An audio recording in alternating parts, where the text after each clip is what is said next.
The woman spoke. "What do you have to say about prejudice?" The tender responded. "Prejudice is the recognition of pattern. It is a defense against hidden threat. Specifically, it is a defense against a presupposition of innocence. Prejudice was the norm until the post-World War II era began to tear it down, when it began to appear unsustainable in the modern, shifting world, when no one knows anything of anyone because everyone is disconnected from the roots that bore them and gave them their characteristics. In the innate world, it is characteristics that are judged and responded to, automatically, instinctually, as a result of the emotional response mechanism, calibrated through necessity to stand the hair on end when anything resembling a potential threat is encountered. People today don't understand even the basis of self-defense, the fact that threats, once they have reached a certain critical proximity, cannot be defended against. Women learn techniques for breaking a man's grip from their wrists, and yet were they in real life to be in a genuine situation of threat, that man would simply be able to pick her up and throw her down, and once he is on top of her, it is highly unlikely she has any chance of getting out from beneath him. She is utterly at his mercy. Thus, that scenario cannot be allowed, which means that any man who has demonstrated even a hint of such threat must not be allowed within reach. Thus, prejudice. Prejudice is what keeps potential threats at arm's reach. It is what prevents the threat from reaching a position from which it may produce a material harm. A woman trained in realistic self-defense, meaning she is fit and strong, she is wearing clothes and footwear that allow her to move with speed and agility. She has considered her environment and what in it may be used to her advantage, and what to her disadvantage.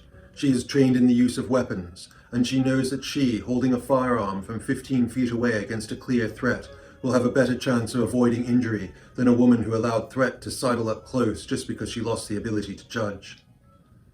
Intelligent prejudice is not possible where patterns have not been ascertained, or where patterns that once existed no longer apply. Then the prejudice backtracks to encompass the unknown. But then everything became unknown, and so prejudice was discredited. The absence of prejudice in society represents the extent to which the society is not confident of its purpose, and is not confident in its ability to know the risks inherent in its environment. The absence of prejudice also represents arrogance. It presupposes humans to be so perfect that they do not pose such threats, when in fact humans pose a greater threat to themselves and to the lives of the environments in which they live than any creature that ever lived in known history. The arrogance is also seated in the idea that humans are not susceptible to strands of influence that occur over time, over generations. It presupposes the autonomy of individuals who in fact swim within currents of others. It presupposes that all govern the same and to the same ends. The discarding of prejudice allows and bolsters the dismissing of personal responsibility for the health of the community. It is the taking down of the walls, the allowing of whatever will be to be. It is the discarding of the duty to choose. It is the ill-considered assumption that no matter what inputs are allowed, the result will be favorable. Reason requires that informed, considered prejudice be employed at all times. Reason requires that mechanisms must be allowed to allow trust to be built, to allow the prejudice of particular difference to be determined justified or not. Reason must determine the appropriate response to differences of different kinds. Reason would fail if it allowed the inconsequential to be treated as the consequential, but the determination must be made and the appropriate lines must be drawn. The stern draw lines against that which disrespects the solemn. They do so because they feel the sorrow of the disrespected solemn. Those that are not stern do not draw such strict lines, and they do not wish for any strict lines to be drawn where they know they cannot meet them.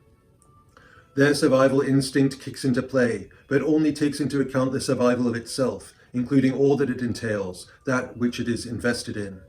And so the meek and the supposed kind dismiss the stern and forget about the solemn, and they are rewarded by the cruel that rule them.